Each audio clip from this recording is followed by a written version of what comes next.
नमस्ते दोस्तों।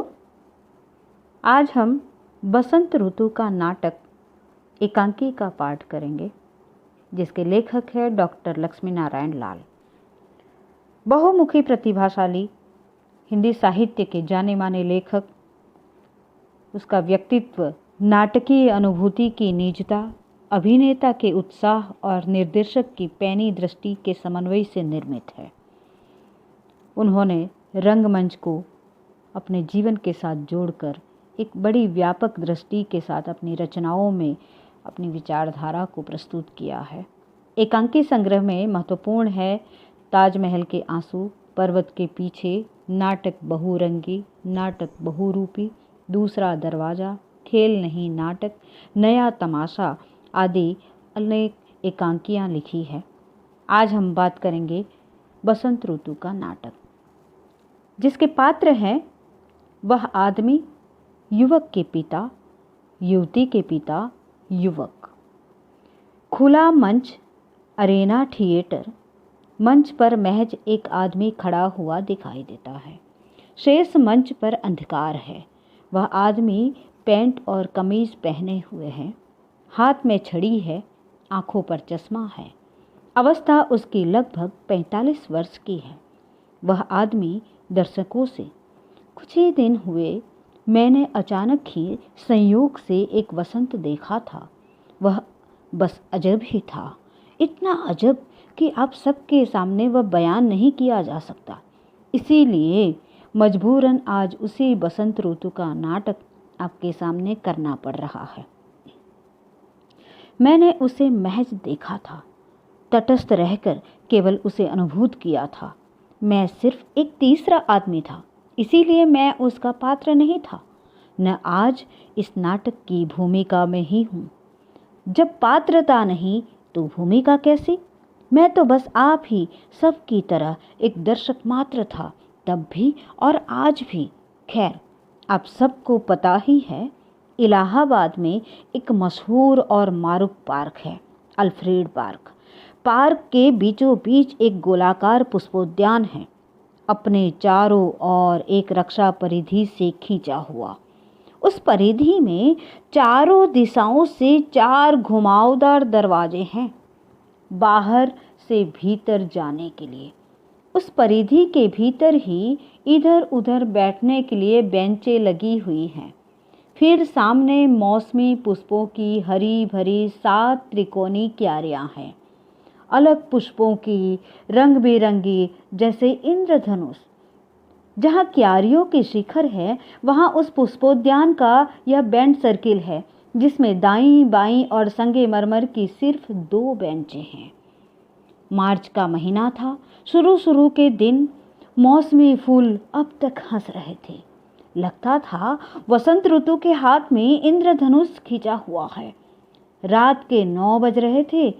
पार्क तब तक सुना हो चुका था। अकेला मैं ही उस बाहरी परिधि की भीतर वाली एक बेंच पर गुमसुम बैठा था। धीरे धीरे फागुन का पछियाव बह रहा था। मैं विचार शून्य महज वहां बैठा ही था। सप्तमी का चांद मेरे पीछे मौलसिरी वृक्ष के ऊपर चुपचाप खड़ा था। तभी सहसा मैंने देखा, उत्तर दिशा से एक व्यक्ति और दक्षिण दिशा से 2 लोग पार्क से होते हुए उसी पुष्पोद्यान के भीतर आते हैं। और सहसा, अरे क्षमा कीजिएगा, यह लीजिए। वे लोग तो जैसे खुद ही मंच पर आ रहे हैं। तो मैं फिर चुपचाप अपनी उसी बेंच पर बैठने जा रहा हूँ। देखिए, आप लोग बहुत ध्यान से सुनिएगा। हाँ, ये लोग एक बड़ी मज़ेदार बात करने आए हैं। उस आदमी का प्रस्थान। बाईं ओर मंच पर प्रकाश फैल जाता है, दृश्य उभर जाता है। मंच के बीचों बीच ऊंचाई पर उसी बैंड सर्किल का दृश्य है। दाईं बाईं और वही दोनों छोटे गेट। दाईं ओर से वही 2 बुजुर्गवार प्रवेश करते हैं। दोनों की अवस्था यही 50 वर्ष है। युवक के पिता का सिर खुला है, धोती कुर्ता पहने हैं, ऊपर जवाहर बंडी। युवती के पिता पैंट और बंद गले के कोट में हैं, अर्थात सूट में हैं। सिर पर सूट से मैच खाती टोपी है। बाईं ओर से युवक का प्रवेश, पैंट और बुशर्ट पहने हुए, अवस्था यही 26-27 वर्ष। बुजुर्गवार दाईं ओर की बेंच पर हैं, युवक बाईं ओर की बेंच पर। युवती के पिता, तो बात शुरू की जाए? क्यों शुकुल जी, ठीक है ना? युवक के पिता, बिल्कुल, इसीलिए तो हम लोग यहाँ आए हैं। हैं जी, तो जज साहब, बात कहाँ से शुरू की जाए?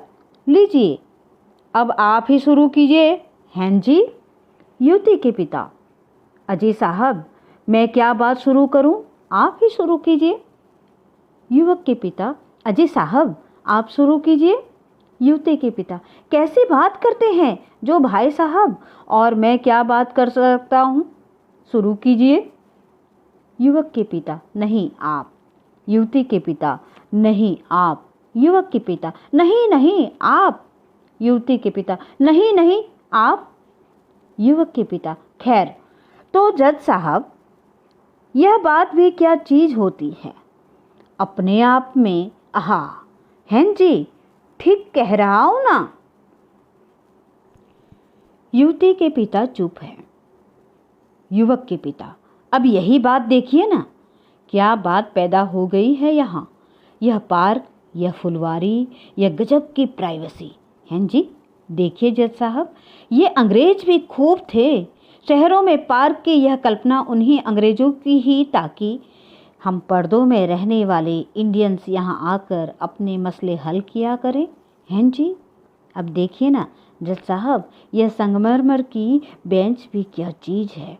हाँ, क्या बात है, यही संगमरमर है जिस पर शाहजहां और मुमताज़ ने बैठकर कभी मोहब्बत की थी। यही वह संगमरमर है जी, यही पर संगमरमर जी जिस पर क्वीन विक्टोरिया ने बैठकर इंग्लैंड से हमारे हिंदुस्तान पर हुकूमत की थी। हैं जी, और यह वही संगमरमर है जहां हम बात कर रहे हैं। ठीक है ना? अब आप बात शुरू कीजिए। युवती के पिता, जी हाँ, जी हाँ, देखिए, आपको यहाँ आने में तकलीफ तो ज़रूर हुई होगी, लेकिन मैंने सोचा यह जगह हर ख्याल से बड़ी उम्दा रहेगी। हम धर्मेंद्र बेटे से खुलकर साफ साफ बातें कर सकेंगे और यह भी हमें खुलकर जवाब दे सकेगा। युवक के पिता, लीजिए, आप फिर रुक गए। बात शुरू रखिए ना, बस बोलते रहिए। हैं जी, बस बात होती ही रहनी चाहिए। अब यही कि हम लोग यहाँ एक विवाह की बात करने आए हैं। ओहो, विवाह की बात भी क्या चीज़ होती है। अब शुरू कीजिए ना। हैं जी? युवक सहसा उठकर, पिताजी, अब मुझे यहाँ से जाने की आज्ञा दीजिए। युवक के पिता, ये संभालो। हैं जी, अब असली बात पैदा हुई। जज साहब, मेरे बेटे का समय बड़ा ही कीमती है। युवती के पिता, अरे बैठो बेटा, बैठो बैठो। युवक के पिता, अच्छा, बैठ भी जाओ। हाँ जी, बात शुरू कीजिए। युवती के पिता, समझ में नहीं आता कैसे कहाँ से बात शुरू करूं। युवक के पिता, लीजिए, मैं शुरू कर रहा हूँ। हाँ बेटा धर्मेंद्र, बात तुम्हारी शादी की है, मेरे दोस्त जज साहब की इकलौती बेटी बासंती के साथ। हैं जी, अब आगे बढ़िए। युवती के पिता, बेटा, मेरी बासंती को तुम पिछले कई सालों से जानते हो।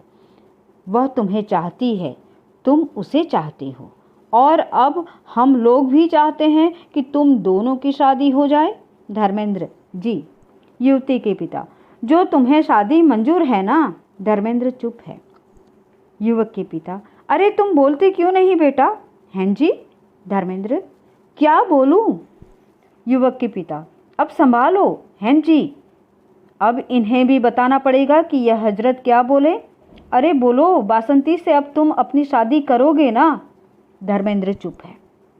युवती के पिता, शुकुल जी, आप तो जानते ही हैं, यह अब बासंती और धर्मेंद्र की शादी का ही केवल सवाल नहीं है, यह तो अब मेरी इज्जत का सवाल बन गया है, क्योंकि पिछले कई वर्षों से मेरे सारे सगे संबंधी नाते रिश्तेदार सभी को पता चल गया है बासंती और धर्मेंद्र की शादी होने जा रही है। युवक, यह झूठ है, बल्कि सबको यह पता है कि बासंती के पिता जज साहब, जिनका शुभ नाम श्री राम कुमार वाजपेयी है, वह अपनी बेटी की शादी धर्मेंद्र से नहीं करेंगे। युवती के पिता, अरे रे, क्यों नहीं, क्यों नहीं, मैं तुमसे अपनी बेटी की शादी क्यों नहीं करूँगा, आखिर क्यों? युवक, इसीलिए कि हमारे समाज में यह ब्याह शादी मनुष्य के रिश्ते से नहीं होती। हमारे यहाँ शादियाँ होती है नौकरी के रिश्ते से, पद और भौतिक ख्यालों से। ब्याह हमारे यहाँ महज एक कर्मकांड है, एक परंपरा का पालन। यह जीवन अनुभूति, जीवन संगीत नहीं है। युवती के पिता, भाई, समाज की तो बात मैं नहीं जानता, मैं सिर्फ अपनी बेटी को जानता हूँ। मुझे जब यह पता चला कि वह तुम्हें चाहती है और तुम उसे चाहते हो, तो बस मैं भी यही चाहता हूँ, तुम दोनों का मंगल ब्याह जरूर हो। युवक के पिता, हैं जी, ठीक किया आपने। युवक, ठीक ही किया आपने, पर बहुत विलंब से। युवक भावनाओं में खड़ा हो जाता है। काश आपने यही निर्णय उस समय लिया होता जबकि मैंने स्वयं बासंती से ब्याह के लिए आपको अपना विनम्र निवेदन किया था, पर तब मैं सिर्फ एक साधारण व्यक्ति था, एक मनुष्य मात्र। तभी आपकी निगाह में मेरी जरा भी इज्जत नहीं थी, मैं अपदार्थ था तब। और आज जब मैं संयोग से डिप्टी कलेक्टर हो गया तो सहसा एकदम मूल्यवान हो गया, गोया मैं आदमी नहीं, शेयर मार्केट का भाव हूं। युवक के पिता, हैं जी, अब जवाब दीजिए वाजपेयी साहब। बेटा बैठ जाओ, तुम भावनाओं में आ गए हो ना। हैं जी, तुम इस तरह थक जाओगे बेटा। हैं जी। युवती के पिता, सुनिए सुनिए शुक्ल जी, यह बात सच है कि तुम्हारी शादी के लिए जानबूझकर मैंने मना कर दिया था, क्योंकि तब तुम मेरी नज़र में नाबालिग थे। युवक के पिता, हैं जी, नाबालिग? क्या कहा आपने, नाबालिग? युवक, लेकिन उसी वर्ष जिस लड़के को आपने अपनी बेटी की शादी के लिए अपने घर की लड़की दिखाने के लिए बुलाया था, उसकी उम्र मुझसे 1 साल कम थी। युवक के पिता, पर बेटा वह देखने में तुमसे बड़ा लगता था। हैं जी, जज साहब, मैं सच कहता हूँ, कुछ लोग ऐसे होते हैं कि वे बुढ़े हो जाते हैं पर लगते हैं नाबालिग, और कुछ लोग नाबालिग रहते हैं पर लगते हैं बुढ़े। हैं जी। युवती के पिता, अजय शुक्ल जी, आप तो मजाक करते हैं, मैं जो कुछ कह रहा हूँ सही कह रहा हूँ। युवक, जी नहीं, आप सही नहीं कह रहे हैं, आज आप सिर्फ वकालत कर रहे हैं जिसमें भावना नहीं, केवल एक निर्मम स्वार्थ है। युवक के पिता, अरे मेरी बात तो सुनो बेटा। युवक, आपने तब मेरी पवित्र भावनाओं को अस्वीकार कर दिया, क्योंकि आप मुझे बिल्कुल नहीं चाहते थे। आप मुझे एक गैर जिम्मेदार आवारा लड़का समझते थे। जब मैं एमए में 2nd डिवीज़न पास हुआ तो आपने मेरे लिए कहा था, यह सिर्फ क्लर्क बनेगा। युवक के पिता, हैं जी साहब, सुन रहे हैं ना। युवक, और जब मैं रेलवे में इंस्पेक्टर हुआ तब आपने मेरे लिए कहा था, रेलवे के एक मामूली इंस्पेक्टर से डिस्ट्रिक्ट जज की लड़की की शादी नहीं हो सकती। युवती के पिता, सुनो तो भाई, ओहो, ओ सुनो तो। युवक, ठीक है, आप मुझसे अपनी बेटी की शादी न करती, लेकिन जब मैं छुट्टी पाकर कुछ समय के लिए आपके घर आता था और आपके परिवार में बैठकर जब मैं बासंती से बातें करना चाहता था, तब आपको उतना ही क्यों असह्य हो जाता था? क्यों आप अपने कमरे में बेचारी बासंती की माँ को फटकारते हुए मुझे सुनाते थे कि यह धर्मेंद्र क्यों यहाँ आकर बैठकर सहगल के गाने गाता है? मुझे यह कतई पसंद नहीं। युवती के पिता, सुनो सुनो सुनो, मेरी बात भी तो सुनो। युवक के पिता, जरूर जरूर, हैं जी, सुनो धर्मेंद्र। युवती के पिता, देखो, मेरे और तुम्हारे घर का पुराना संबंध है। तुम्हारे पिता मेरे दोस्त और सहपाठी रहे हैं। तुम्हारे पिता जमींदार थे, मैं मुंसिफ से धीरे धीरे आज डिस्ट्रिक्ट जज हुआ।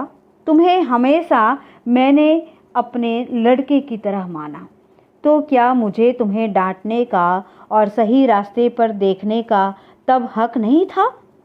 मैं गोया एक बात कर रहा हूँ। युवक के पिता, हैं जी, क्यों नहीं? युवती के पिता, मुझे कभी भी लड़के लड़कियों को इस तरह हा हा ठी ठी करते देखने की आदत नहीं है। मैं डिसिप्लिन का सख्त कायल रहा हूँ। युवक, झूठ है यह, सरासर झूठ। युवती के पिता, ओहो धर्मेंद्र, तुम कैसी बात कर रहे हो? युवक के पिता, देखो बेटा, जज साहब की मजबूरियां भी तो समझो तुम। हैं जी, जरा बेटा ठीक से बात करो तुम। युवक, बताइए ना, मैं इनसे किस तरह से बातें करूं? इनकी बेटी बासंती की तरह मैं अपने संग छल करूं क्या? युवती के पिता, छल? कैसा छल? शुक्ल जी, यह धर्मेंद्र क्या कह रहा है आज? युवक के पिता, हैं जी, कमाल है, मैं भी कुछ नहीं समझ पा रहा हूँ। युवक, आप लोग सब कुछ समझते हैं, पर मुश्किल यह है कि आप उसे स्वीकार नहीं करना चाहते। अब सबको पता है, बासंती के संपर्क में मैं पिछले 10 वर्षों से हूँ। मैं उसके समीप तब से हूँ जब से अपने पिताजी के संग बासंती की बड़ी बहन साधना की शादी में जज साहब के घर गया था। कानपुर में तभी मैंने बासंती को पहली बार देखा था। तब बासंती हाई स्कूल में पढ़ रही थी। हम दोनों अनायास एक संग खाते पीते और बहन की शादी के कार्यों में हाथ बटाते थे। बासंती ने मुझसे तब कहा था, यह धर्मेंद्र नाम मुझसे नहीं लिया जाता, यह तो बड़ा सीरियस नाम है। फिर उसने मेरा नाम रखा धम धम पावस ऋतु। हंस पड़ता है, धम धम पावस ऋतु। फिर मैंने भी उसका नाम रखा बस बस बसंत ऋतु। युवती के पिता, ओहो वाह बेटा, शाबाश। युवक, तभी पहली बार उसके सामने बैठकर मैंने सहगल का वह पहला गीत गाया था, सुनो सुनो हे कृष्ण काला। फिर उसके 2 वर्ष बाद मैंने बासंती को पहला पत्र लिखा था, जो दुर्भाग्य से आपके हाथ में पड़ गया था और जिसे आपने बड़ी नफरत से फाड़ कर कूड़े में डाल दिया था। युवती के पिता, ओहो, तुम्हें कैसे मालूम हुआ? युवक के पिता, हैं जी, जरा गौर कीजिए, हुई न एक बात। हैं जी, आगे बोलो बेटा। युवक, यह बासंती ने मुझे बताया था और तब से मैं उसे कभी एक पत्र भी न भेज सका। पत्र लिखता था उसके लिए, पर उसे अपने पास ही रख लेता था।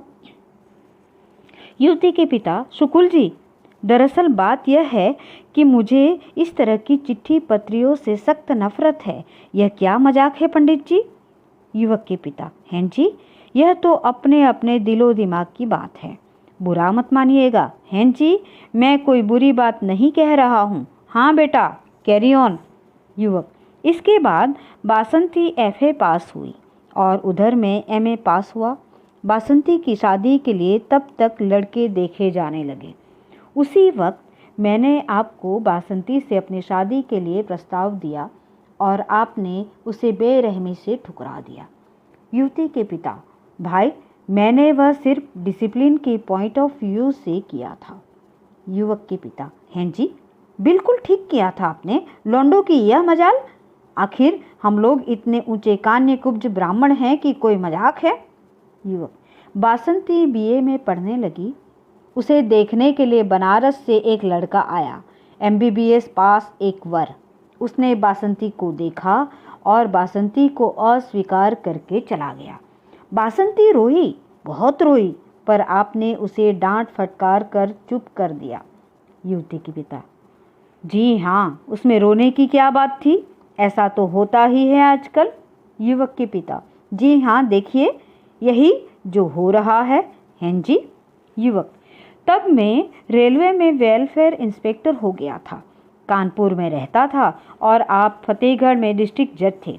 मैं हर इतवार को आपके यहाँ जाता था, पर मुझे बासंती से नहीं मिलने दिया जाता था।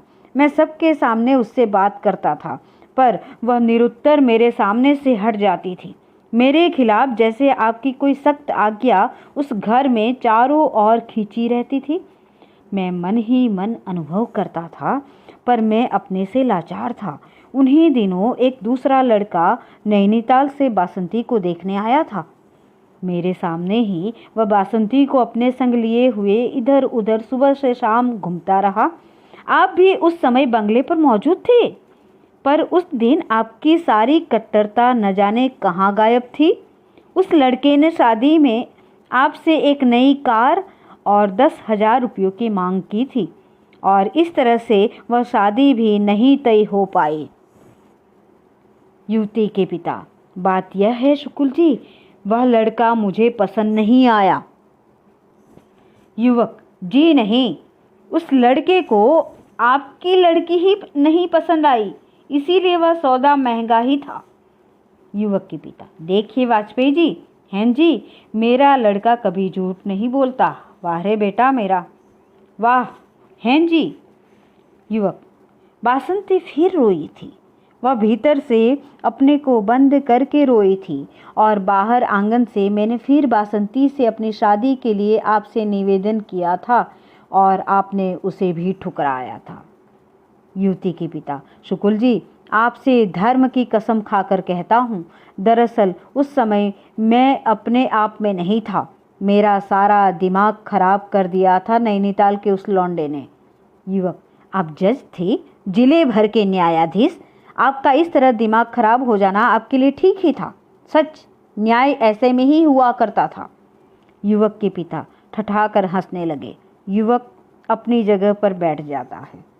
युवक के पिता उठकर: भाई माफ़ करना जज साहब, मुझे बेहद हंसी आ गई। हैं जी, कैसे कहता है मेरा पूत, वाह, वह भी किस अंदाज से। न्याय ऐसे ही हुआ करता है। वाह, हंसते हैं, ओहो, आनंद आ गया। बुरा मत मानिएगा वाजपेयी जी, यह लीजिए, पान खाइए। हैं जी। युवती के पिता: खाइए आप। युवक के पिता: अरे लीजिए तो, बिना पान कैसे चलेगा। हैं जी। अरे लीजिए तो, देते हैं। लो बेटा, तुम भी खा लो, तुम्हारा गला तो बेहद सूख गया है। हैं जी। वैसे वाजपेयी जी, मेरा यह मुन्ना कभी पान नहीं खाता। इतना अच्छा बेटा, आहा, न जाने कैसे कब इसके विषय में आपकी ओपिनियन खराब हो गई थी। एक ऐसा वैसा लड़का है, अरे खूबसूरत है, खुश मिजाज है मेरा बेटा, गाना वाना भी गा लेता है, तो जाहिर है लड़कियां शुरू से ही इसके आसपास घूमेंगी ही। इसमें मेरे बेटे का क्या दोष, जरा सोचने की बात है। हैं जी। युवती के पिता: शुक्ल जी, क्या बताऊं, बस उस समय गलती हो ही गई। युवक के पिता: दरअसल मेरे बेटे का चेहरा ऐसा ही है। हैं जी। होता है कभी कभी ऐसा। हैं जी। युवती के पिता: शुक्ल जी, एक गलती और भी हुई। बैठिए तो बताऊं, जोर से कहने लायक बात नहीं है। युवक के पिता बैठते हैं। युवती के पिता: मेरी बेटी ने भी दरअसल मुझे कभी इस बात का संकेत नहीं दिया कि वह धर्मेंद्र को इतना चाहती है। युवक के पिता: अजी, कुछ लड़कियां बड़ी चुप्पी होती हैं। युवती के पिता: बासंती की माँ ने मुझे कुछ नहीं बताया। युवक: किसी ने नहीं बताया, किसी ने कुछ संकेत नहीं दिया, क्योंकि वह आप नहीं चाहते थे, क्योंकि आपको प्रसन्न रखना आपके घर वालों की पहली जिम्मेदारी थी। युवती के पिता: धर्मेंद्र, मेरी बात तो सुनो। युवक: किसी में इतना व्यक्तित्व हो तो कि आपके कोई अपने मन की बात कह सके। युवक के पिता किंचित गुस्से में खड़े होकर: क्या मतलब तुम्हारा, यह व्यक्तित्व किसे कहते हैं। युवक: पर्सनालिटी को। युवक के पिता: व्हाट इज पर्सनालिटी। युवक: यह एक चिड़िया होती है। युवक के पिता: चिड़िया होती है। युवक: जी हाँ, एक चिड़िया। युवक के पिता: क्या कहा। युवक: हैं जी, कुछ नहीं। युवक के पिता सहसा बदलकर: ओहो, अच्छा जी, अब मेरा लड़का मजाक के मूड में है। वाजपेयी जी, बस यही मौका है असली, बस झट से असली बात पर आ जाइए। युवती के पिता: ठीक कहते हैं आप। सुनो बेटा, भूल जाओ मेरी इन गलतियों को, बस मेरी बेटी बासंती से अपनी शादी अब मंजूर कर लो। युवक के पिता: अरे भाई, जो कुछ देना हो वह भी तो बता दो इसी समय। युवती के पिता: 10,000 रुपये। युवक के पिता बस, और वह नई कार? युवती के पिता ठीक है, आखिर यह मेरी लड़की है, उस नई कार का भी इंतजाम जरूर ही करना होगा। युवक के पिता अब हाँ कर दे बेटा, मेरा मुन्ना राजा बेटा। युवक तेजी से खड़ा होकर नहीं, यह शादी में हरगिज नहीं कर सकता। युवक के पिता क्या? युवक अब यह शादी हरगिज नहीं कर सकता। युवती के पिता क्या? युवक मुझे यह शादी मंजूर नहीं। युवती के पिता आखिर क्यों? युवक मैं कोई सौदा नहीं हूँ जो इस तरह से कहीं बेचा और खरीदा जाऊं। युवक के पिता धर्मेंद्र तुझे क्या होश हवास नहीं? युवक खूब होश है मुझे। जहाँ व्यक्ति का मूल्य नहीं, उसकी भावनाओं की इज्जत नहीं, वहाँ इस शादी का कोई मूल्य नहीं। युवती के पिता ऐसा मत कहो बेटा, मैं तुमसे हाथ जोड़ता हूँ। युवक आज मैं संयोग से डिप्टी कलेक्टर न हुआ होता तो क्या आप बासंती से मेरी शादी करते? नहीं, कभी नहीं, हरगिज नहीं। युवती के पिता शुकुल जी समझाइए इसे। युवक के पिता जज साहब मैं ऐसे लौंडों से जब बात नहीं करना चाहता, खत्म हुआ सब। इसकी ये हिम्मत जो मेरी बात काट दे। तुझे पता है मैं तेरा बाप हूँ? युवक जी पता है। युवक के पिता क्या पता है? युवक कि लोग कहते हैं कि आप मेरे बाप हैं। युवक के पिता क्रोध से क्या कहा? मैं तेरी जुबान खींच लूंगा। तू मुझसे मजाक करता है, तू मेरे गुस्से को नहीं जानता। अरे मैं तेरी डिप्टी कलेक्टरी को तेरे सिर में डाल दूंगा। युवती के पिता शांत रहिए शुकुल जी, इस तरह यहाँ गार्डन में गुस्सा करने से कोई फायदा नहीं। युवक के पिता हैं जी। युवती के पिता चलिए चला जाए अब यहाँ से। युवक के पिता जी हाँ, अब मैं घर पर पहुंचकर इम्तिनान से अपना यह गुस्सा करूंगा। आजकल के लौंडे अपने आप को समझते क्या है। चलिए चला जाए अब यहाँ से। ओहो हद हो गई हैं जी। दोनों बुजुर्ग चुपचाप दाईं ओर से निकल जाते हैं। युवक बाईं ओर से जाता है। सहसा उसी ओर से पृष्ठभूमि से किसी की हंसी सुनाई देती है। युवक जी कौन है आप? एक आदमी। एक आदमी। युवक आप यहाँ इस तरह क्यों छिपे बैठे थे? एक आदमी जी यह पार्क है, मैं वहाँ बेंच पर बैठा था। क्यों, आपको कोई ऐतराज़ है क्या? युवक आपको हंसी किस बात पर आई? एक आदमी हंसी आती है इसीलिए आई। युवक तो आप यहाँ हमारी पर्सनल बातें सुन रहे थे, आप लेखक वेखक तो नहीं है? एक आदमी वेखक तो नहीं, हाँ लेखक जरूर हूँ। एक आदमी बैंड सर्किल में चढ़ जाता है। युवक वहीं नीचे से ही, आप कवि हैं या कहानीकार? एक आदमी जी मैं नाटक लिखता हूँ। युवक ओहो तो आप नाटककार हैं, आपका शुभ नाम? एक आदमी क्यों, आप मुझ पर कोई मुकदमा चलाएंगे क्या? भाई आप मजिस्ट्रेट हैं? युवक जी नहीं, पर आपसे मैं यह वचन चाहता हूँ कि आप इस पर कोई नाटक नहीं लिखेंगे, यह मेरा व्यक्तिगत प्रेम विषय है। एक आदमी व्यक्तिगत प्रेम विषय, तो फिर आप बासंती से अपना ब्याह क्यों नहीं कर लेते? युवक मैं ब्याह नहीं कर सकता। एक आदमी आखिर क्यों? युवक मेरा अपमान हुआ है। एक आदमी लड़की के बाप ने आपका अपमान किया है, इसमें बेचारी लड़की का क्या दोष? युवक वह भावनाहीन है। एक आदमी हो सकता है उसका प्रेम मौन हो। युवक यह आपको कैसे पता? आप मुझे अच्छे आदमी नहीं लग रहे हैं। एक आदमी आप तो अच्छे आदमी हैं ना। युवक आपसे मतलब? एक आदमी मुझे आपसे सिर्फ यही कहना है कि आप उस लड़की से शादी क्यों नहीं कर लेते? युवक मैं पूछता हूँ आपसे मतलब? इन्हें खामखा इतनी चिंता हो आई कि मैं उस अच्छी नेक सीधी सादी लड़की से अपनी शादी क्यों नहीं कर रहा हूँ। एक आदमी जी आप मुझे इस तरह डांट क्यों रहे हैं? युवक क्योंकि यह मुझे अच्छा लग रहा है। एक आदमी आप बड़े अच्छे आदमी हैं। युवक आप किसी दूर के रिश्ते से लड़की के भाई तो नहीं हैं? एक आदमी क्यों, तब आप उससे शादी कर लेंगे क्या? युवक आवेश में, अजी आप कौन होते हैं इस तरह उस लड़की की शादी के लिए वकालत करने वाले? आपको क्या पता है कि पिछले कितने सालों से मैं किस तरह की आग में जल रहा हूँ? आदमी वहीं आश्चर्यचकित खड़ा रह जाता है। वही आदमी दर्शकों से, देखिए ना, वह नाटक यहीं अकस्मात खत्म हो गया। नाटक का हीरो ही एकाएक चला गया। बेचारी हीरोइन का तो कुछ पता ही नहीं चला, वह तो दृश्य में ही नहीं आई। क्या करूं मैं, बस इतना ही देखा था मैंने वह खेल, पता नहीं आगे क्या हुआ इसका अंत। ठीक है, आप लोगों को पता ही चल गया होगा। अच्छा नमस्ते, मेरा यह नाटक खत्म। सहसा दर्शकों में से एक व्यक्ति उठ खड़ा होता है।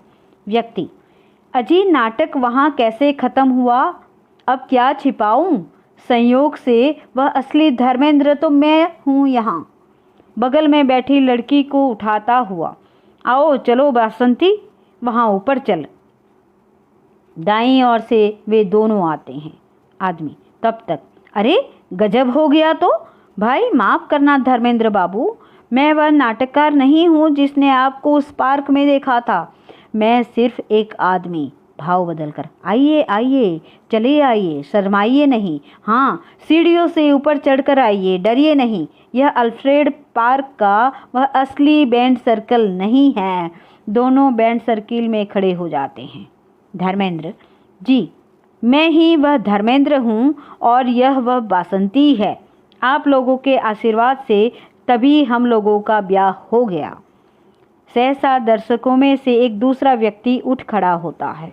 दूसरा व्यक्ति कहता है, अरे सिर्फ ब्याह क्यों कहता है बेटा? हैं जी, प्रेम विवाह कहना हैं जी। आदमी, जी आप कौन हैं? दूसरा व्यक्ति, हैं जी घबराइए नहीं, मैं वही आकर बताता हूँ। हाय राम, अब तो पर्दाफाश हो ही गया है। आदमी, आइए आइए, तशरीफ ले आइए। बाईं ओर से दूसरे व्यक्ति का प्रवेश। दूसरा व्यक्ति दर्शकों से, हैं जी मैं इस असली धर्मेंद्र का वह असली पिता हूँ, श्री दीनबंधु शुक्ला। हैं जी, दरअसल बड़ा तेज है यह मेरा बेटा, वेरी फास्ट जिसको अंग्रेजी में कहते हैं। बासंती बेटी के वह पिता सरसा दर्शकों से, हैं जी आप भी तो कहीं नहीं छिपे। हैं जी, शुक्र है वह नहीं है यहाँ। हाँ जी, तो मैं यह बता रहा था कि वह जज साहब श्री यशोनानंदन जी वाजपेयी जी एक बड़े ही टेढ़े आदमी थे, अव्वल दर्जे के, शक्की, क्रोधी और मक्खीचूस। भाइयों और बहनों, अब मेरे इस लाडले बेटे ने उनसे नहीं नहीं कहकर वह नाटक न रचा होता, हैं जी, तो मेरे बेटे और बासंती की शादी न हो पाती, और अगर बड़ी मुश्किल से करते भी तो मुझे और मेरे बेटे को ब्याह में एक पैसा भी नहीं मिलता। हैं जी, क्योंकि यह प्रेम ब्याह था ना, बड़ा अच्छा नाटक था यह। हैं जी। आदमी से, हम पर यह नाटक लिखकर आपने काम तो अच्छा नहीं किया है, पर खैर जाइए, माफ़ किया आपको। हैं जी, जरा अपने एक्टरों को तो यहाँ बुलाइए, मैं उनसे मिलना चाहता हूँ। दाईं ओर से युवक के सभी अभिनेताओं का प्रवेश। आगे आगे वही युवक के पिताजी की भूमिका करने वाला है। पिताजी, हैं जी आप ही हैं यह? युवक के पिता, हैं जी आप ही ये हैं? पिताजी, वही एक ही सवाल हैं जी? युवक के पिता, वही एक ही सवाल हैं जी पिताजी। खैर, मुझे आप सबसे मिलकर बड़ी खुशी हुई हैं जी, ऊपर बैंड सर्किल में आकर। पिताजी, भाइयों और बहनों, अपने बेटे की इस शादी की खुशी में मैं आप सबको एक डिनर देना चाहता हूँ। हैं जी, आप लोग अपने अपने घर जाकर खुशी से वह मेरा डिनर खाइए। हैं जी। और पर्दा गिरता है और नाटक समाप्त होता है।